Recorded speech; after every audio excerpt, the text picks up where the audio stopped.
Okay, Bismillahirrahmanirrahim. Alhamdulillahi Rabbil Alameen. Wassalatu wassalamu ala Sayyidil Anbiya'i wal Mursaleen. Allahumma allimna ma yanfa'una wa anfa'na ma tu'allimuna wa zidna bi fadlika ilman wa ta'liman innaka ala kulli shay'in qadir. So it says regarding rules regarding oaths. So an oath is when you say, I swear by Allah, right? I swear by all this, I swear by Allah that. And so it's important to understand that as believers, we're people of our words. We know what we say and we say what we know. And so unfortunately, many people, they don't do that, right? So for example, using a cuss word. A cuss word is, you're always referring to something real, right? If you look at any cuss word in any culture, it always reflects something that's real, right? So somebody refers to something disgusting. Like, is there something not disgusting in the world? Yeah, we talk about in fiqh, we talk about cleaning something disgusting. But then somebody uses this word all the time. And when there's no filth. So why are you talking about filth when there's no filth? It doesn't make any sense. They refer to somebody as like this or something like that. That's a real thing that's a problem in society. They use a word that refers to a problem in society that Allah hates. But then they use it all the time when it's true or not true. And so it's very important. I remember Brother Muhammad Sadiq and I, we had this discussion with the boys. So the boys like, they say these words. I'm like, do you know what you're saying? Like, do you know what that word means? And they're like, yeah, it means this. It's like, you don't know what that means. So why are you saying it? Right? So say what you mean and mean what you say. Right? And so with an oath, the same thing. Right? An oath is a real thing. Allah subhanahu wa ta'ala swears by certain things. The Prophet swore by Allah, and you should swear by Allah when it should be said. But unfortunately, for many Muslims, it's just a phrase. Right? It's just a phrase, right? So, for example, in Arabic, or at least Levantine Arabic, they have a word aywa. Aywa means yes, right? What it means is wallahi. So the word yes, I swear by Allah, has just become a phrase that doesn't mean anything. And we use it all the time as if Allah isn't important. As if Allah isn't important, right? Although they'll say, Wallah, for example, what time is it? Wallahi msha'arif. By Allah, I don't know.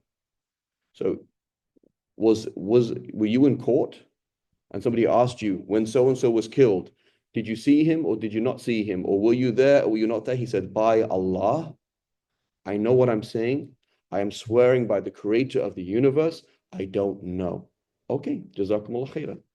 But when it's just said like that, this is qillat adab, right? This is not good. It's not a good thing to do. It's not haram, right? It's not haram, but this is not good. So two of my teachers, I remember specifically, I never heard them say wallah ever.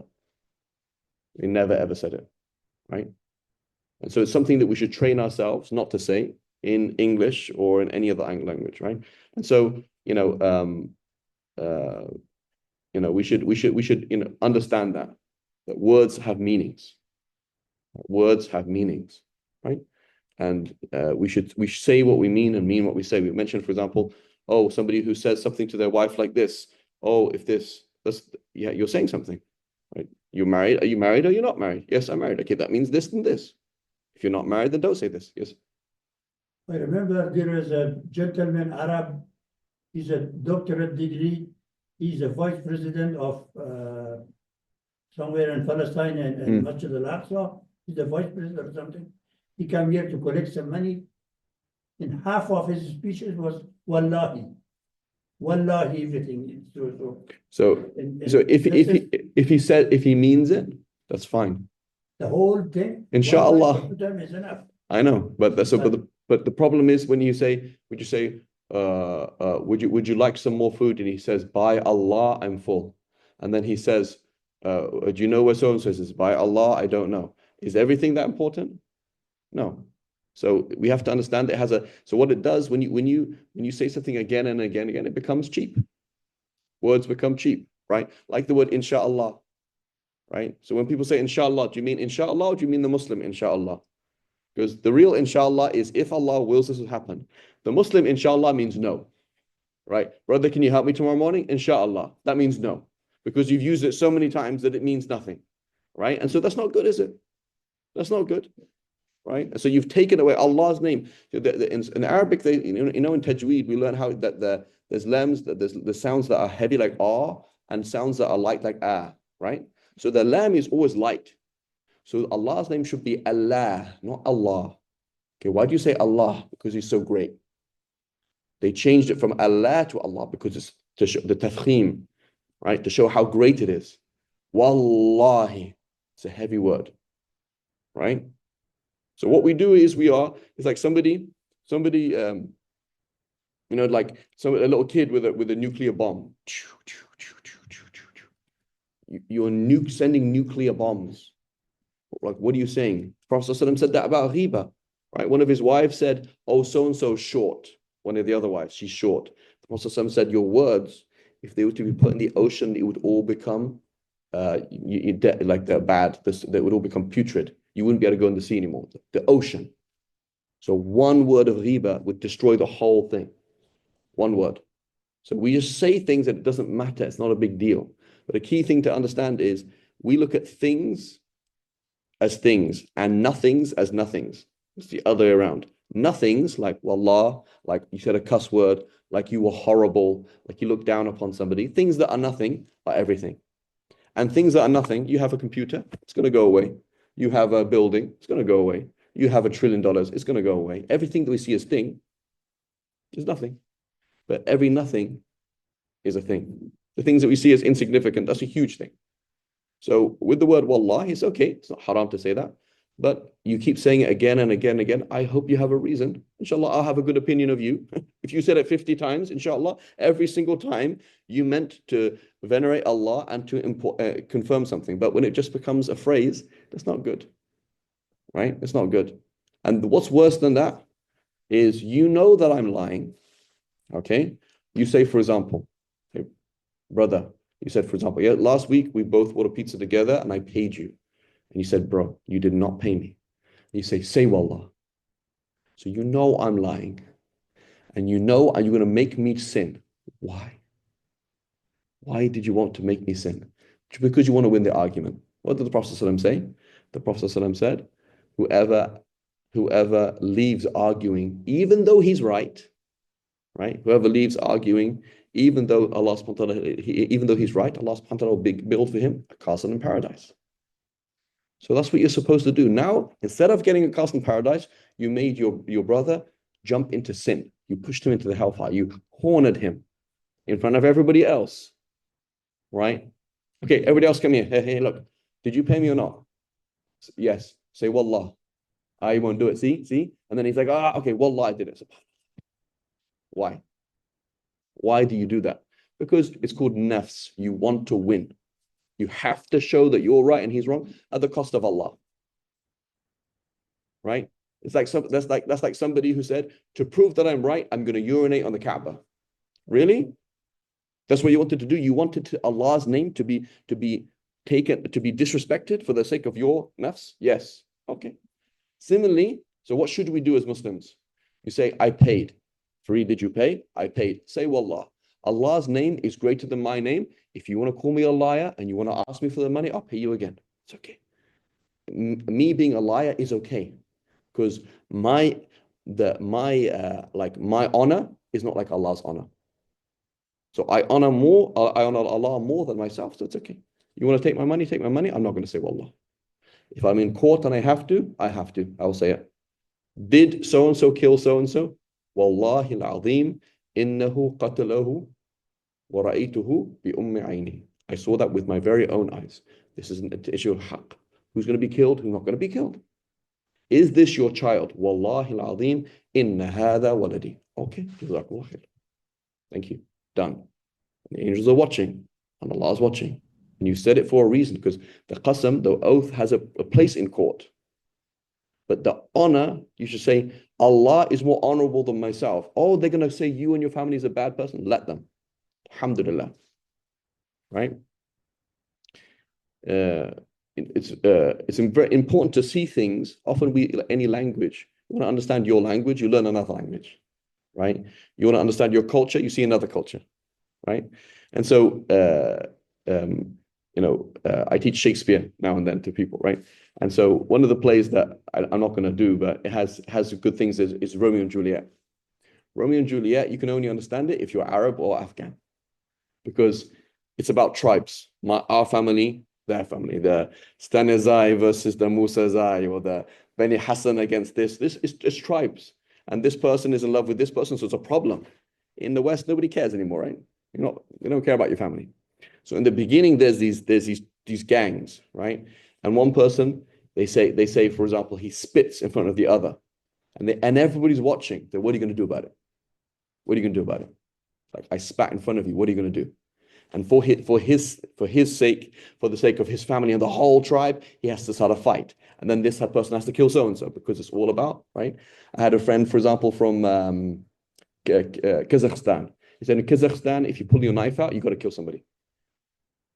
You got to kill somebody. Because if you don't kill, it means you're not a man. It means your whole family is not a man. So it's a disgrace to you. It's a disgrace to your whole family. It's a disgrace to your whole nation if you don't act like a fool. Can you see the mentality? This is Jahiliyyah. If you don't, Jahiliyyah means acting like a fool. So this is what people do. Wallahi, wallahi. Stop saying wallahi.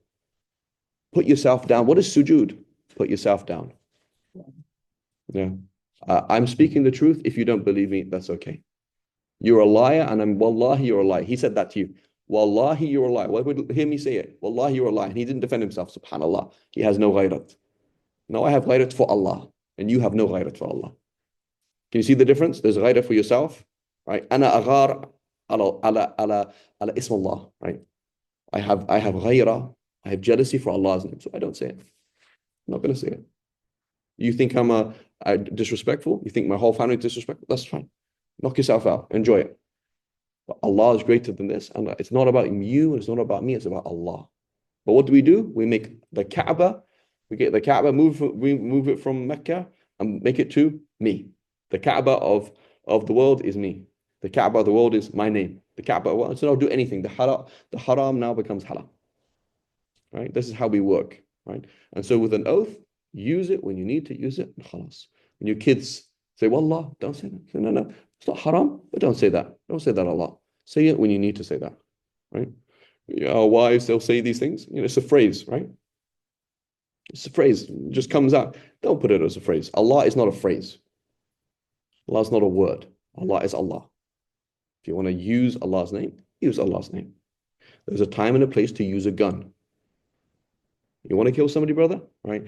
There was who was it? There was a brother here, Dawood. He was telling me. He grew up in Oakland, I think it was. Right? He wasn't Muslim yet. And he was like, yeah, I'm a gangster. I'm a gangster. Yeah, I'm a gangster, And then, so what did his dad do? His dad pulled out a knife on him. He says, this is what gangster means. Do you like a knife in your face? And he's like, getting scared. This is what you're talking about. You're like, yeah, I can do anything. I'll kill anybody. He's like, okay, this is life and death. If you know what life and death is, go ahead. Bismillah. If you know when to kill somebody, you know what it's like. If you've seen war, if you've seen death, and you're ready to do it in the haqq, when it's right, Bismillah. But if you're going to go around talking with attitude, like, what are you saying? So mean what you say and say what you mean. You want to do something, do something. This is the deen. It's very real. The deen is very real. It's painfully real.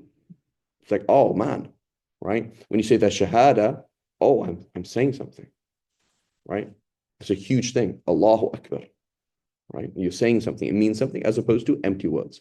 So Allah subhanahu wa ta'ala says, do not use Allah's name in your oaths as an excuse for not doing something good, nor guarding against evil, nor making peace between people. Don't use it as a barrier to good. Don't use it as I swore by Allah. So, for example, I swore by Allah, I'm never going to visit my brother again. Okay, is that a good thing or a bad thing? It's a bad thing. It's a bad thing. So so now it's not even respect for himself. He says, I swore, and he's saying, oh Allah, I did it for Allah, so I can't say that now. In reality, it's himself. It's his own pride. He doesn't want to step in his own pride. Right? He doesn't want to step in his own pride. That's what people do. I swore by Allah, I'm never going to do it. And then they never do it.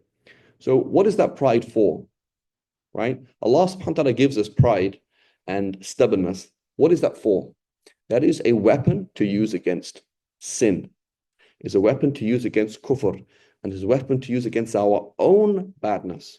So Allah has given us a tool, which is like, yeah, Palestinians are like that as well, like sometimes very stubborn, right? And I'm just like, wow, these guys are hard. It's like, well, why? Look what these guys are doing to the Jews. That's what it's for. When the kuffar do their kufr, that's when you're stubborn. They're like, do what you want. I don't care, right? When the Russians are trying to come in, this is what this is for. No, this is a Muslim country. You're not taking it. Over my dead body. You can do whatever you want. But what do? We use that same weapon against our wives. We use that same weapon against our brother. That's not what it's for. So Allah gives us a tool, the stubbornness, that pride, like, no, I'm not going to do it. Doesn't matter what happens, to use against ourselves. But we use it against other people. You have anger, use it for yourself. Like you just prayed in Ramadan and you focus for 1 second in prayer. Are you not angry with yourself? Yes, I'm angry. I'm never doing that ever again. Wallahi, I'm never doing that ever again. And you're angry with yourself and you say, I'm not going to do it. That's what it's for. But we use it in the wrong place. We use these things inside us in the wrong place, right? So out of self-respect, I know I swore I'm never going to do it. No, you're a fool. Accept that you're a fool and you swore by Allah. And now you're going to have to do the kafara. You're going to expiate and go and visit your brother, right? Allah will not hold you accountable for unintentional oaths. So in Christianity, one of the 10 commandments is thou shalt not use the God's name in vain. They are not allowed to do that. It's sin for them to say wallah and not mean it.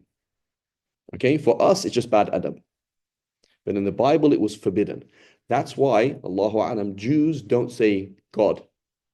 They don't say the name to begin with, because they take it an extreme thing, don't even say the name, right? But as a normal white Christian in America, in Europe, nobody cares about religion.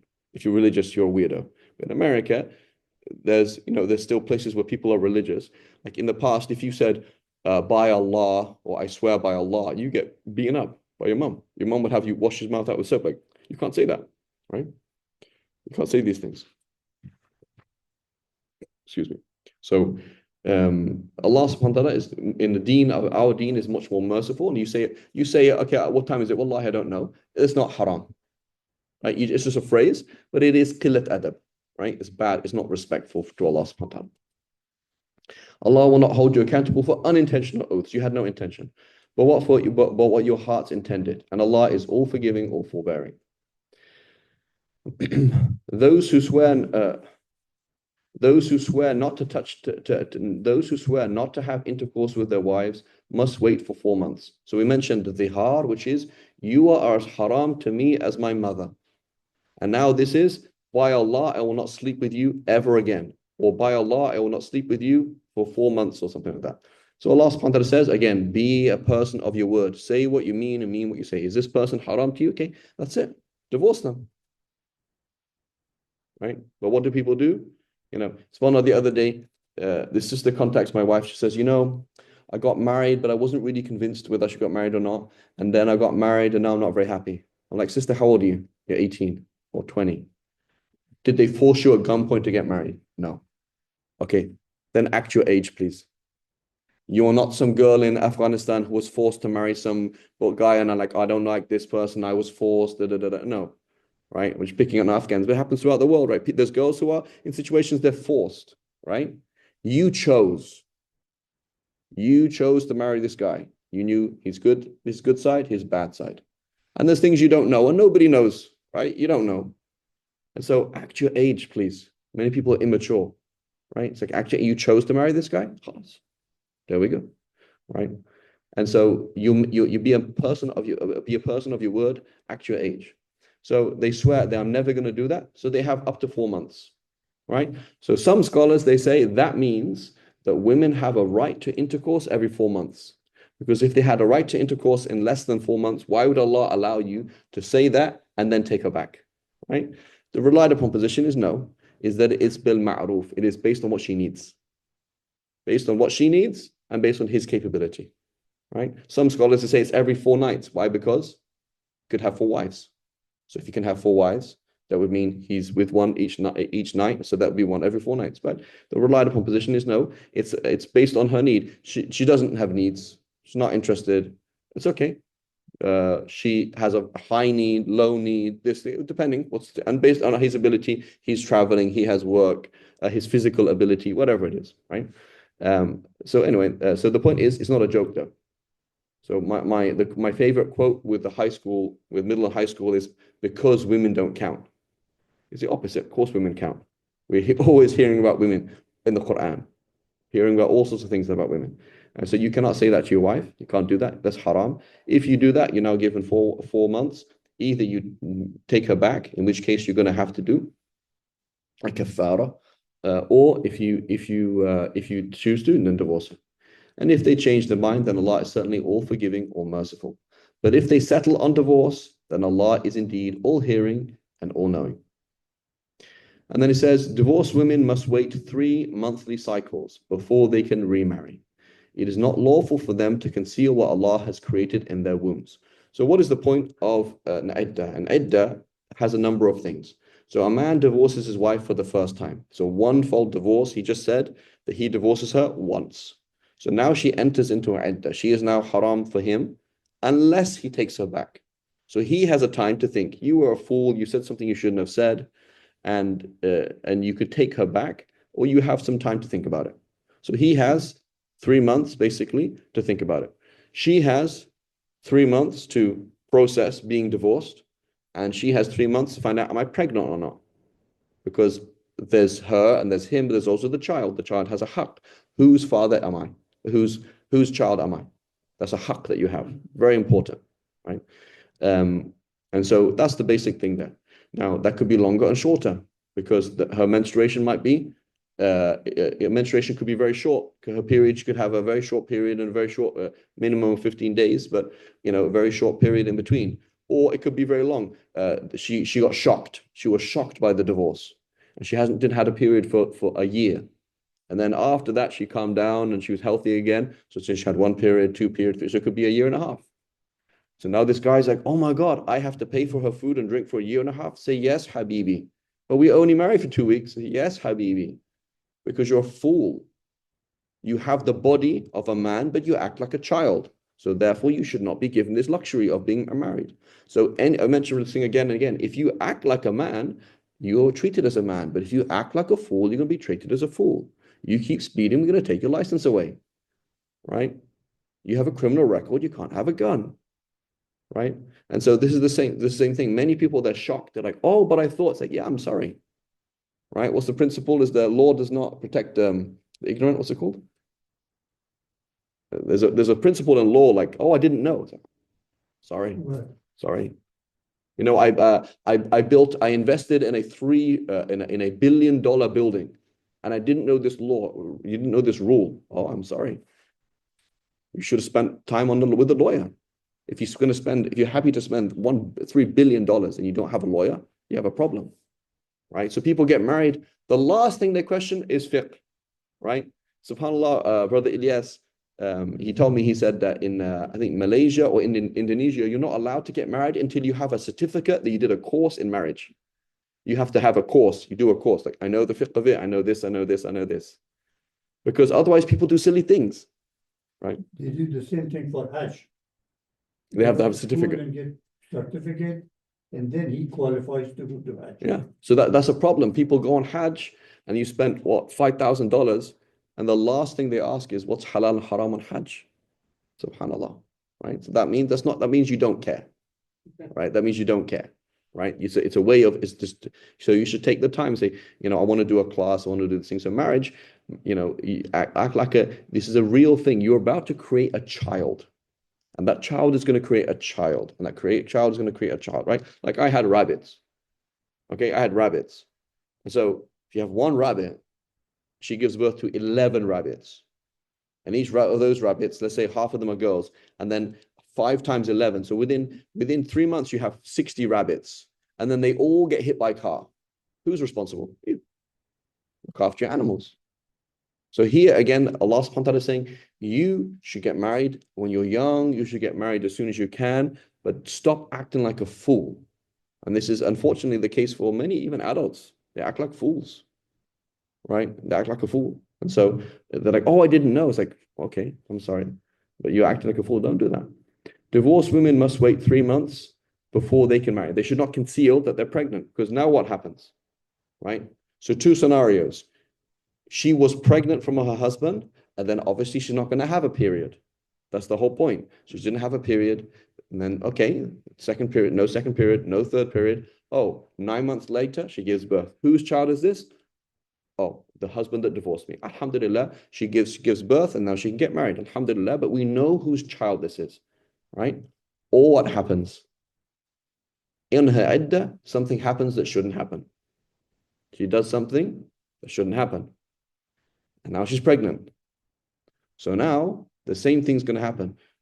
By default, that child will be her husband's unless he does unless he does nafi. Nafi is to take her to court and say, it's not my child. And I'm going to raise a case. And that's why she stays home. Why does she stay home? For her good name?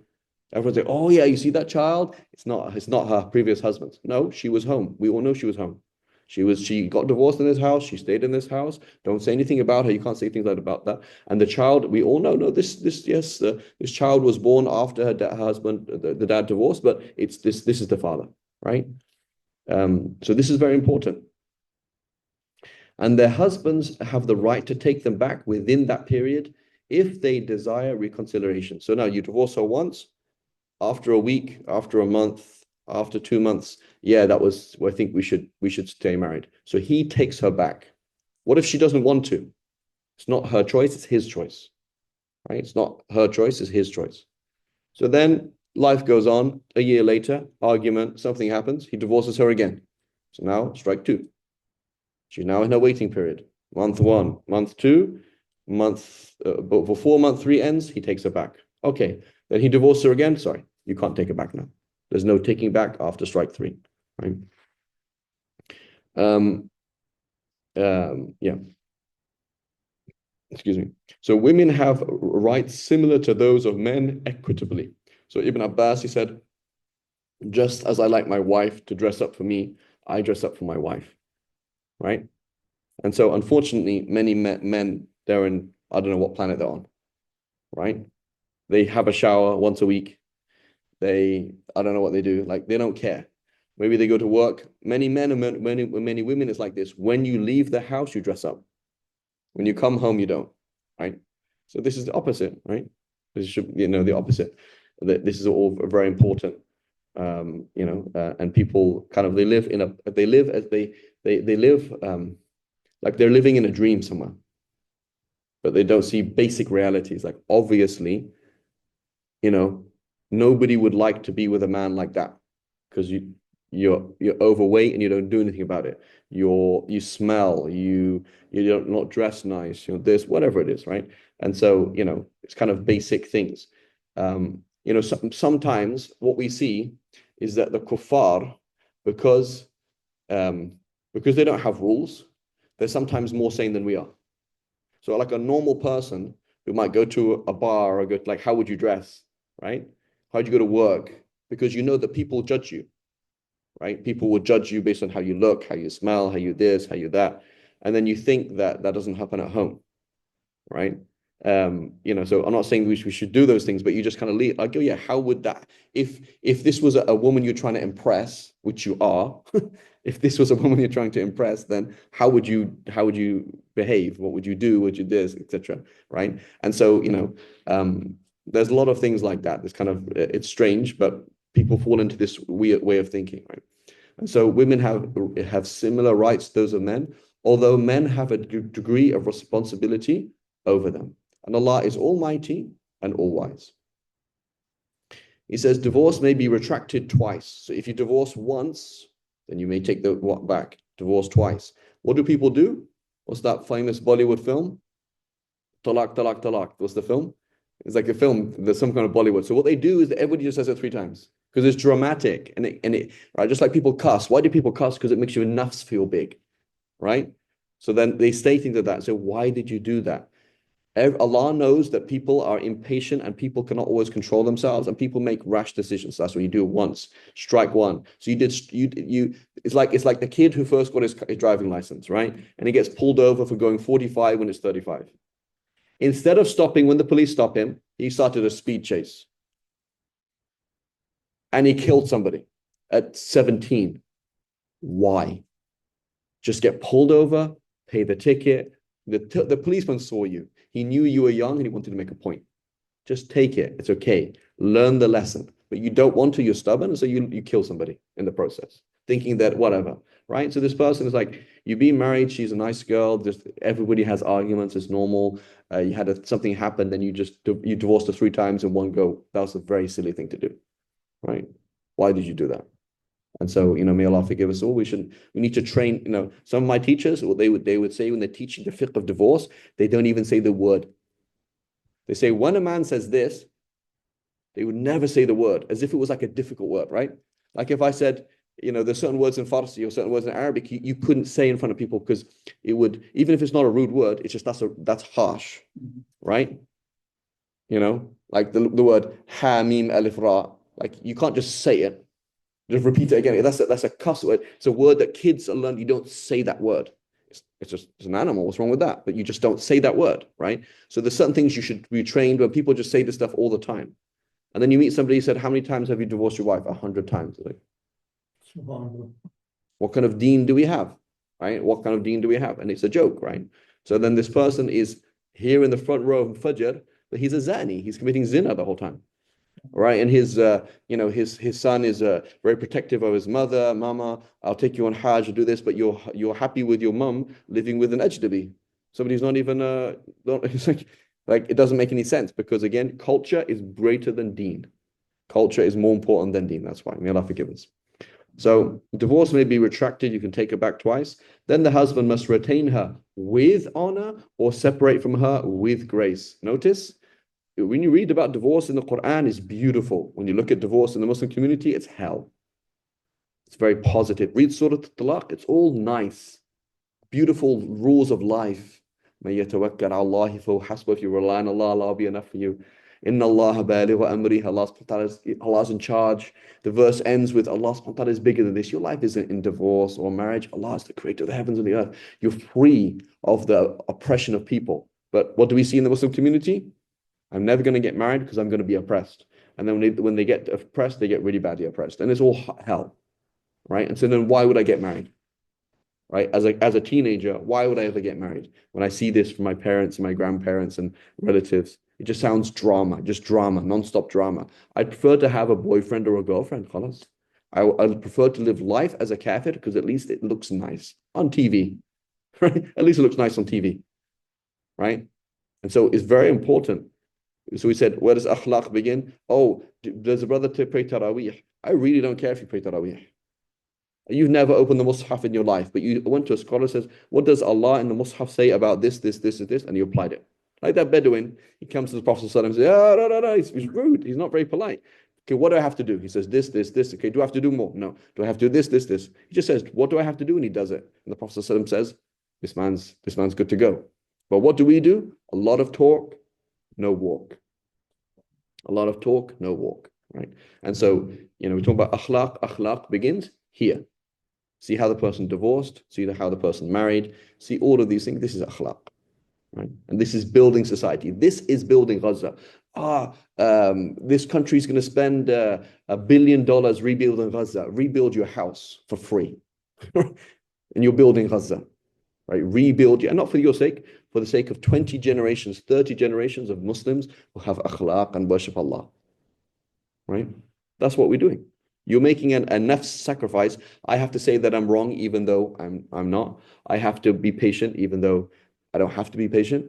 I'm gonna have akhlaq. I'm gonna be this for the sake of Allah, for the sake of my kids, so that see, look, this is how you behave, right? And I remember once upon one of my teachers like that. One of my teachers, his wife was saying something to him, and I thought it was a bit rude.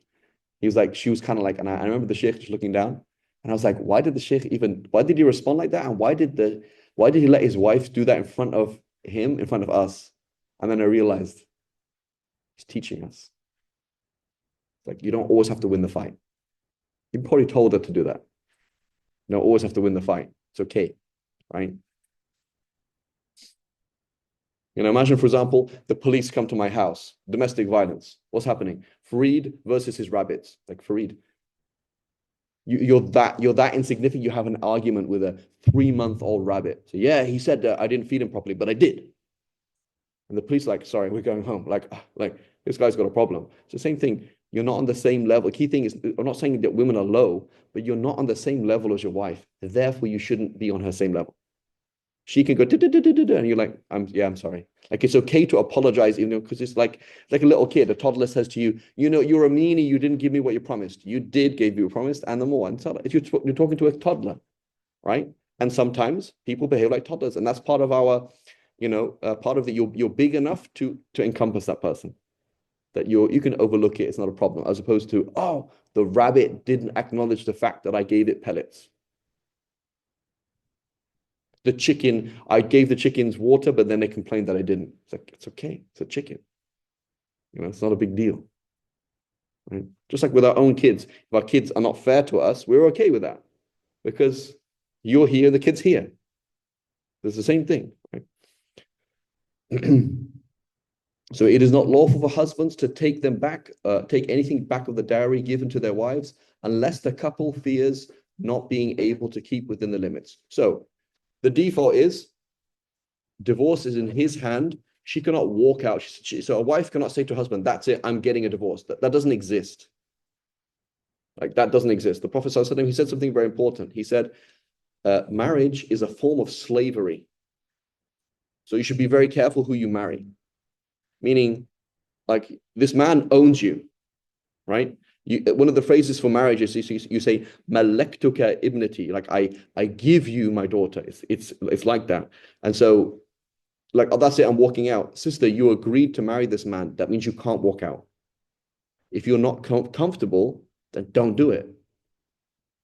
But then she's like, oh, I didn't know that then. I'm sorry. Then act like an adult. You're an adult. You're an adult from the age of like 10 or 11. Stop thinking as if you're a little kid. I'm only 18, I was young. That's not young. Right? The Sahabiyat, Aisha, Hafsa, all these people, these are young. They're like 18, 15. That's their age. Right? That's what we're talking about. So a woman, by default, the woman cannot walk out of the marriage. Okay? He makes a decision, inshallah, based on wisdom and hikmah and for the benefit of both of them, whether to stay in the marriage or leave the marriage. However, there could be a scenario where she says, no, I want to pay out of it. It's called khula. So khula, she says, I would like to pay you, either pay you back the mahar you gave me, pay you back the rings, all these things, or another amount of money. I'm going to pay you to let me go. If he agrees, that is halal. Right? If he agrees, right? But it's not unilateral. It's not that she says, that's it. Here's the money. Hey, so she sent a lump sum of money. How much do you want? Give me money. Just don't even talk to me. Give me, she sent some money to him. She just walked off. You can't do that. So it's not unilateral. It's bilateral. The two of them have to agree, right? So they agreed that khalas, he doesn't want to divorce her. She really, really wants a divorce. Is it okay? And then they agreed to that. So this is called you can either giving back the mahar or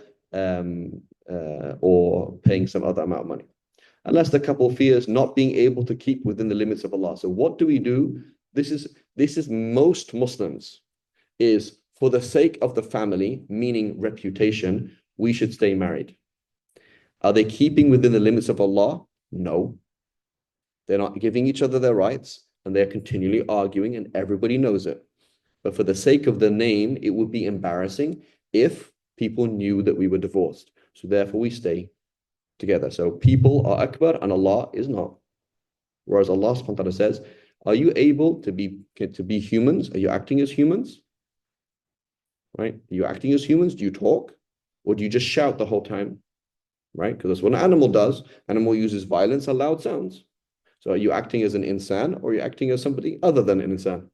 If you're acting as other than insan, try again.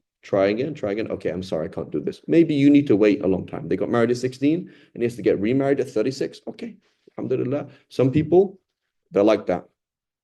Right? Some people, they're like that. Whatever it is. But people, they don't want to change and they're just stubborn. So everybody suffers. That's what happens.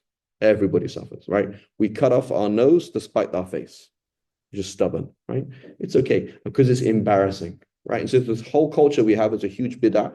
I don't know if it exists. It's in the Arab world and it's in all over the place. Is divorce is basically haram, and it would be too embarrassing. So therefore, we don't do it. And then we have the Western thing, which is like, why even care if we're married? So one extreme, another extreme. Say no, marriage is real, right? Your son's ready for marriage, meaning he understands what it is. then do it. And it's okay. People can have a divorce. It's okay. The process of divorced wives, the process happened, right? Sahaba got divorced. It happens. So it's not a disgrace. And so for many women as well, is don't get her married young because she's only going to get divorced and it's going to ruin her life. Basically every single wife of the Prophet ﷺ was divorced apart from Aisha.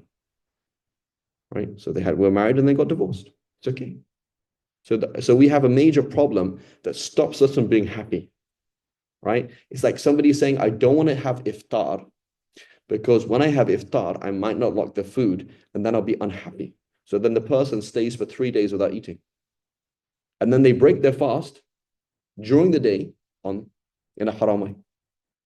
So it's okay. The food might be too hot. It might be too cold. It might have salt in it. It might not have salt in it. You don't like it. You can go home and eat something else. There's falafel corners out there that you can walk to, whatever. It's not the end of the world, but we're all so scared because the picture of marriage is so horrible that it doesn't work out. What if I got a divorce? Your life is not over if you have a divorce. It's not ideal. It's not over. It's okay.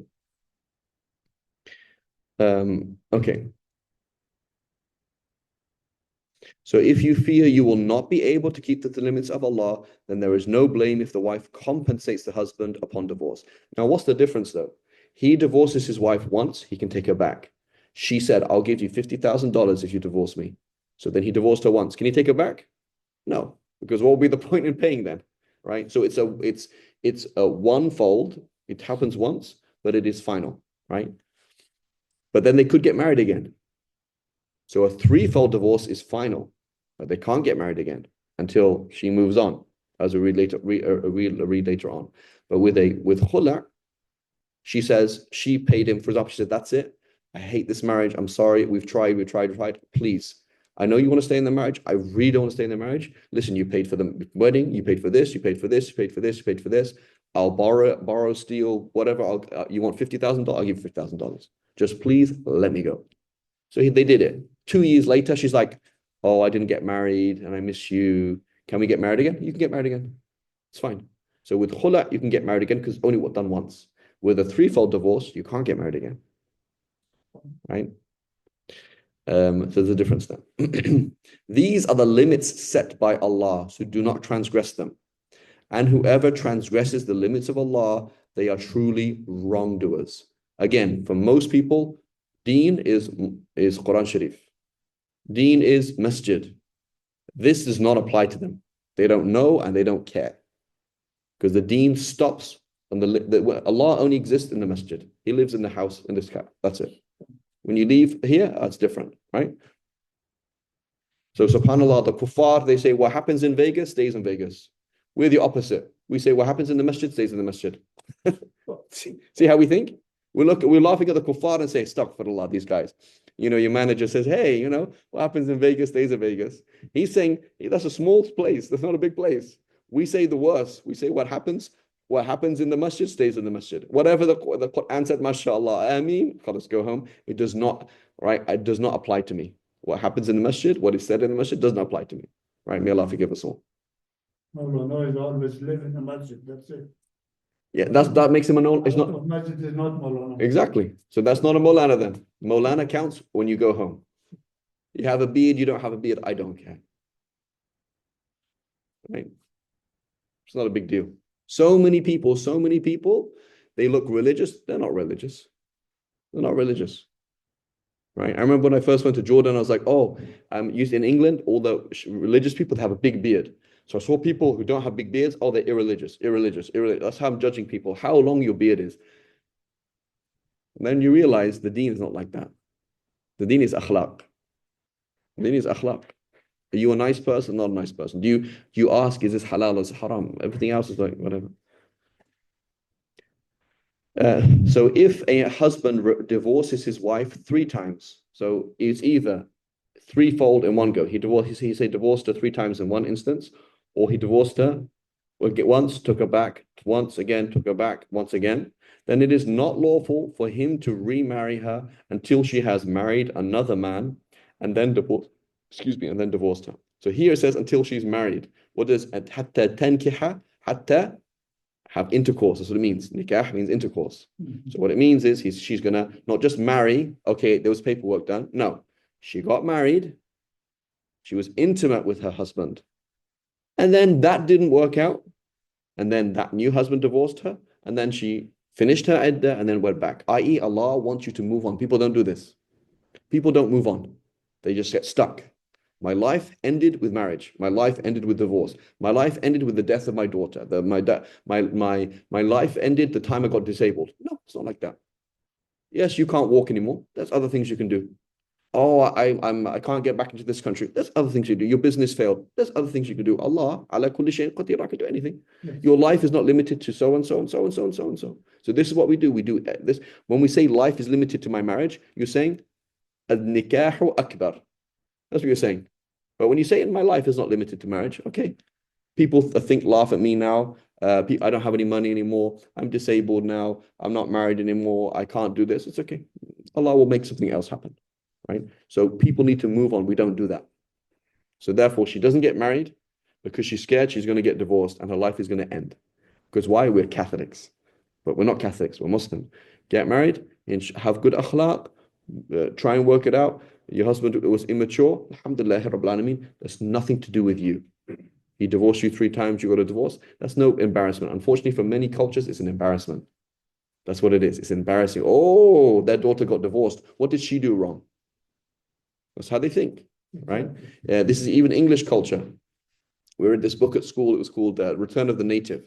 So the story begins. There's a girl. She goes to the church to get married, and her husband doesn't turn up. And suddenly it's her fault. So this is 100 years ago in England. Your husband not turning up to the wedding means you're a bad woman, and it ruined her reputation. It's like, how? What did she do? But that's how it is. It's backwards. Whereas like, no, your husband's a fool. Okay, what do you want to do with it? Some people have married fools, right? What do you want to do, right? So it happened. So the fact that this verse is here, this is not some weird scenario in a fiqh book. This is not something that happened once in history. Allah is telling us that you can move on. You could be married, then you could be married to somebody else, and then you could be married to somebody else, or be married to the first person. That's okay. It's not a disgrace, right? Many people think that's weird. Right? Imagine, for example, you met a sister, she has 3 children with 3 different husbands. You're like, oh, what happened? So which Quran do you follow? Right? And they're like, oh, that's a wrong. Maybe, it happens.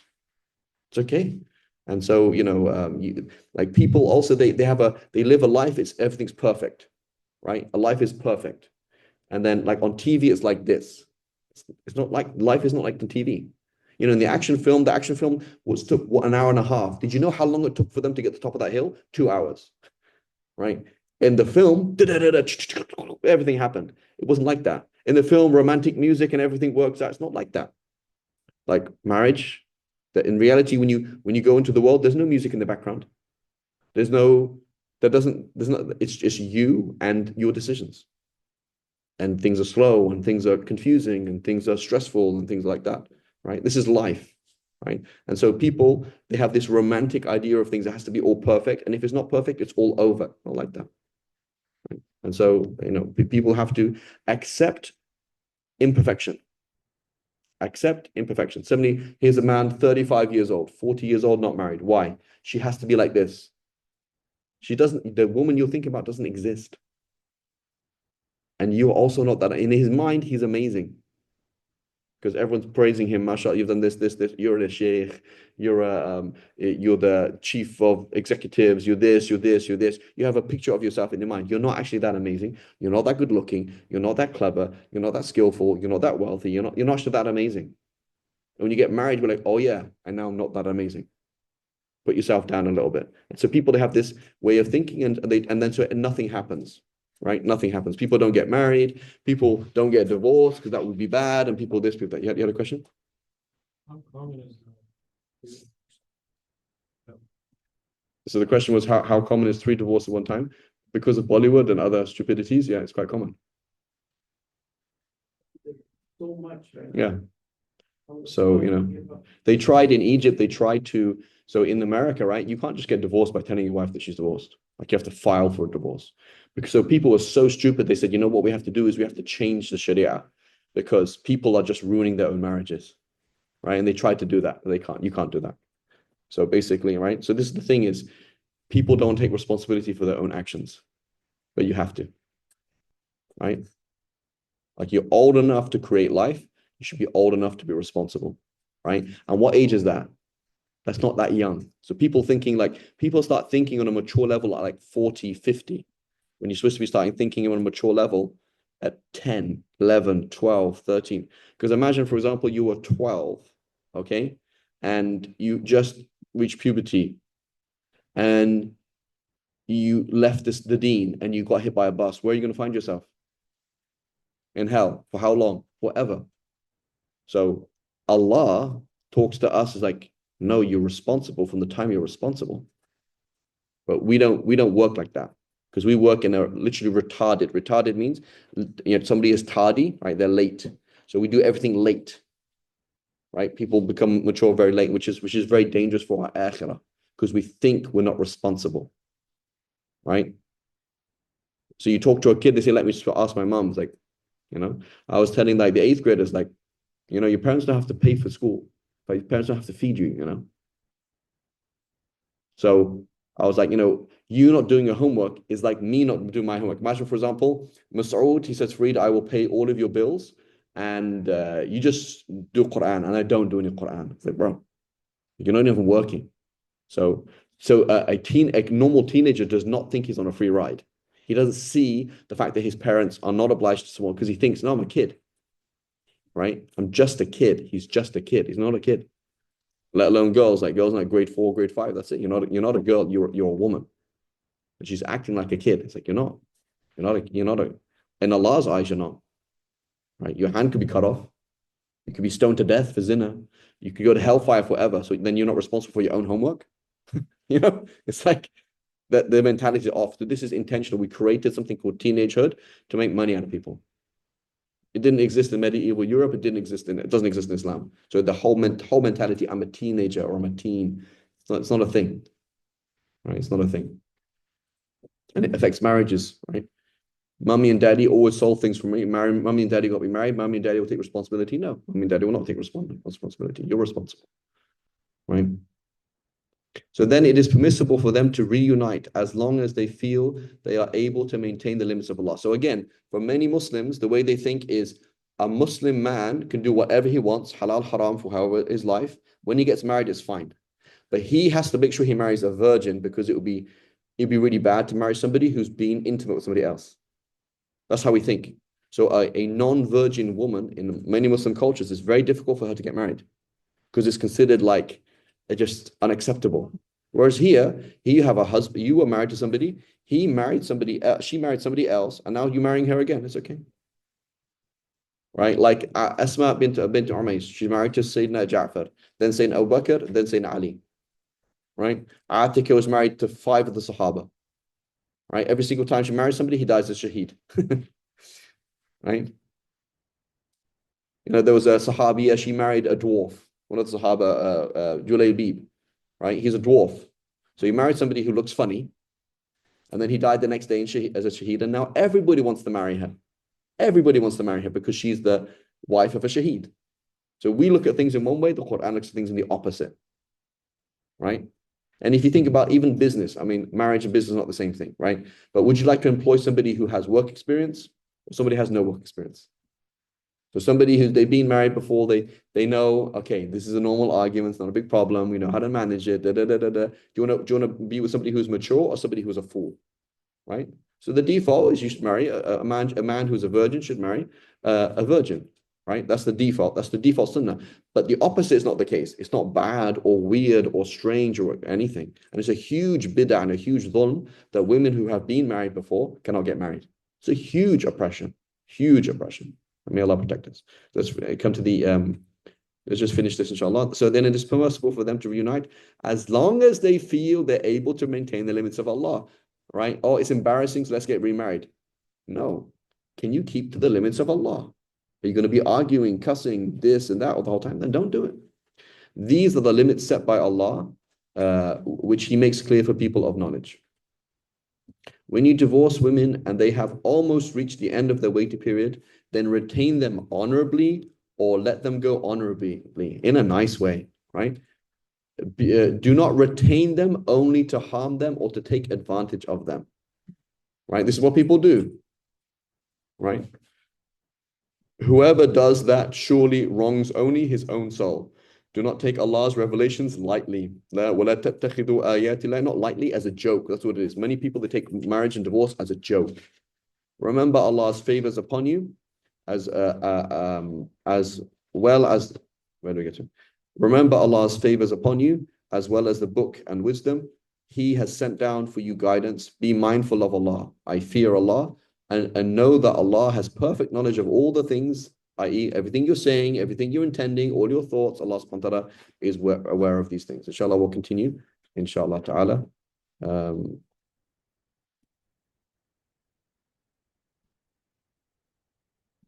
Inshallah. Wa sallallahu ala sayyidina Muhammad wa ala alihi wa sahbihi. Subhanallah wa bihamdihi. Ashhadu an la ilaha illa anta nastaghfiruka wa natubu ilayk.